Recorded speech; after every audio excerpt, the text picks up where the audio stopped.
کہتے میں نے راجیو گاندھی سے ملاقات کی اور نہ معلوم مولانا کو کیسا خیال آیا، میں نے ان سے کہا کہ راجیو صاحب، اسلام میں ایک شخصیت گزری ہے جن کا نام علی ابن ابی طالب ہے، آپ ان سے متعارف ہیں؟ راجیو گاندھی نے جواب میں کہا، مولانا صاحب آپ کیا بات کرتے ہیں؟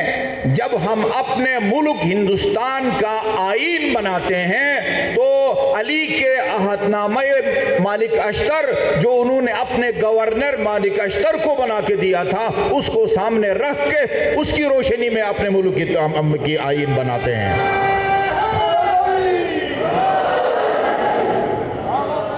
ہمارے اللہم صلی اللہ علیہ محمد، ہمارے عظیم قائد نے سب سے پہلے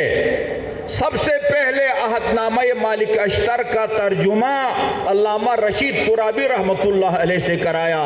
جی، اس کی انگلش کاپی میرے پاس موجود تھی، وہ جو یکساں نصاب کمیٹی کی میٹنگ ہوتی ہے سب کو میں نے دیا ہے، اور NCC سیکریٹریٹ کے تمام لوگوں کو دیا ہے، کہ جس میں انہوں نے لکھا ہے مقدمے کے اندر، میں نے قائد اعظم کے حکم پر، انہوں نے مجھے حکم دیا اور فلان ہوٹل میں کمرہ لے کے دیا کہ آپ عہد نامہ مالک اشتر کا ترجمہ کریں، اور میں نے جو تجاویز دی ہیں نصاب میں اپنے تحفظات کو ظاہر کرنے اور تجاویز کے لیے ہمیں جو دیا تھا، اس میں میں نے یہ تجویز رکھی ہے کہ عہد نامہ مالک اشتر کو نصاب کا حصہ بنا دیا جائے۔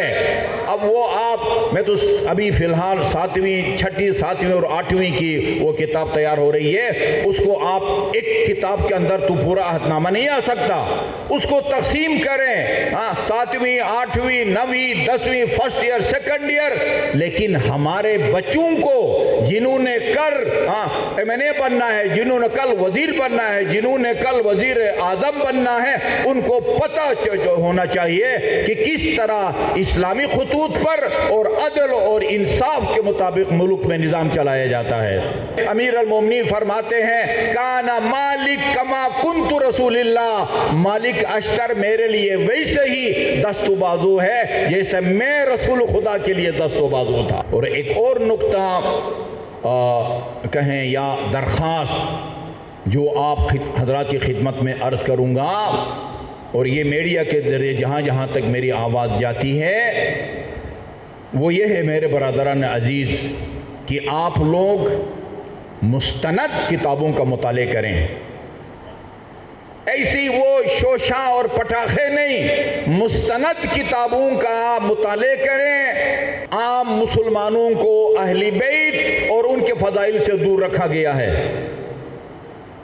یہ نائجیریا میں جو وہ شیخ ابراہیم نے صاحب کتنے مسلمانوں کو شیعہ بنایا ہے؟ لاکھوں یا کروڑوں؟ لاکھوں مسلمانوں کو مکتب اہل بیت کے پیروکار بنایا ہے شیخ ابراہیم نے۔ شیخ ابراہیم کیا کہتے ہیں؟ قذاق۔ ابھی لمبے عرصے کے بعد وہ رہا ہوئے ہیں۔ انہوں نے کب کسی سے مناظرہ کیا ہے؟ کب انہوں نے کوئی دل آزار بات کی ہے؟ کب کوئی اشتعال لنگے دوسرے دن ان کا سر قلم نہ کر دیا جاتا اگر کس کی شان میں انہوں نے گستاخی ہوتی؟ نائجیریا کے اندر انہوں نے صرف اہل بیت اطہار علیہ السلام کا تعارف کرایا مسلمانوں میں۔ کام کریں، مطالعے کریں، اور سوشل میڈیا پر یہ کسی کی دل آزاری نہ کریں۔ مکتب رسول وہ ان کی المراجعات کا جو ترجمہ ہے وہ کس نام سے ہے؟ یاد ہے آپ کو؟ مذہب اہل بیت۔ عبد الحسین شرف الدین کی کتاب المراجعات، مصر کے ایک عالم دین شیخ سلیم، ان کے ساتھ ان کا خط کتابت کے ذریعے مناظرہ ہوا ہے، اور کتاب کا نام ہے المراجعات۔ اس کا اردو ترجمہ مذہب اہل بیت کے نام سے ہے۔ میرے عزیزوں، خریدیں، سب خریدیں، اس کتاب کو پڑھیں۔ انہوں نے اہل بیت اطہار علیہ السلام کے فضائل کو، رسول خدا کے احادیث کو، یعنی اہل سنت برادران کی کتابوں سے لکھا ہے۔ ان کتابوں کو پڑھیں۔ مکتب کا دفاع ہر وقت ہر شخص پر فرض ہے، لیکن آج کے زمانے میں ہماری ذمہ داریاں اور ہم سب کی ذمہ داریاں یہ اب یہ وہ زمانہ گزر گیا کہ آپ صرف وہ امامہ بے سر عالم دین حجت الاسلام یا علامہ سے یہ توقعات رکھتے تھے۔ آج ہر مومن پڑھا لکھا طالب علم وہ ان کی مستند کتابوں کا حوالہ دے کے اپنے مکتب کے دفاع کی صلاحیت رکھتا ہے، اور اس میں جو کوتاہی کرے گا وہ اللہ تعالیٰ کی بارگاہ میں جواب دہ ہوگا۔ کام کریں، آپ لوگ کام کریں، بعض کام کر رہے ہیں اور انتہائی اچھے انداز میں کر رہے ہیں اور اس کا اثر ہو رہا ہے۔ یہ برسی یعنی ایصال ثواب کی مجلس ہے۔ ہم یہاں اس لیے جمع ہوئے ہیں کہ اپنے اس عظیم قائد کی خدمات کی طرف دنیا کو متوجہ کریں اور وہ ذکر کریں کہ جس کا ثواب ہم ان کی روح کے لیے ہدیہ کریں۔ ہم اپنے مرحومی کی احساس ثواب کے مجلس منعقد کرتے ہیں، اس میں اللہ تعالیٰ کی حمد و ثنا ہوتی ہے، اس میں یہ اہل بیت اطہار خصوصاً امیر المومنین علیہ الصلاۃ والسلام کے فضائل کو بیان کیا جاتا ہے، اور خصوصاً امام حسین کے مصائب بیان کیے جاتے ہیں۔ اس کا اجر اور ثواب ہم اپنے مرحوم کو ہدیہ کرتے ہیں۔ میں مصائب کے چند جملے عرض کروں گا اور اس کا ثواب اپنے عظیم قائد کی روح کے لیے ہدیہ کروں گا۔ سفر کی پہلی تاریخ کو اہل بیت اطہار کا یہ لٹا ہوا قافلہ شام پہنچتا ہے، سفر کی پہلی کو۔ یہ جو ہماری مجالس کا طریقہ ہے نا، طریقہ یہ ہم نے امام سجاد علیہ السلام سے سیکھا ہے۔ میں اپنی طرف سے کوئی مصائب نہیں پڑھوں گا، سید سجاد کے مصائب کے چند جملے آپ کو سناؤں گا۔ طولانی فضائل پڑھے، فضائل کا آخری حصے میں آپ نے اپنا تعارف کرایا، فرمایا میں محمد مصطفیٰ کا بیٹا ہوں، میں فاطمۃ الزہرا کا بیٹا ہوں، میں خدیجہ الکبریٰ کا بیٹا ہوں، میں علی مرتضیٰ کا بیٹا ہوں۔ اس کے بعد پھر مصائب شروع کیے، وہ مصائب سنائے دربار یزید کے مجمع کو جو چند دن پہلے کربلا میں اپنی آنکھوں سے دیکھ کے آئے تھے۔ فرمایا انا ابن المقتول ظلما، میں اس مظلوم باپ کا بیٹا ہوں جس کو بے جرم و بے خطا ظلم و ستم سے شہید کیا گیا۔ انا ابن العطشان حتی قضا، اس باپ کا بیٹا ہوں جس کو فرات سے چند قدم کے فاصلے پر تشنہ لب اور پیاسا شہید کیا گیا۔ اس کے بعد فرمایا ایک مصائب کا طوفان، انا ابن المذبوح من القفا، میں اس مظلوم باپ کا بیٹا ہوں جس کو پس پشت سے ذبح کیا گیا، اس کا بیٹا ہوں کہ جس کی شہادت کے بعد اس کے سر مبارک کو تن پاک سے جدا کر کے نو کے سنام پر بلند کیا گیا۔ اور آخر میں مصائب کا وہ جملہ پڑھا جس کو سجاد ساری زندگی نہ بھلا سکے۔ فرمایا میں اس باپ کا بیٹا ہوں کہ جس کی شہادت کے بعد اسی کے اہل حرم کو، نبی کی نواسیوں کو، علی کی بیٹیوں کو کربلا سے لے کر کوفہ اور کوفہ سے لے کر شام کے بازاروں اور درباروں میں پھرایا گیا۔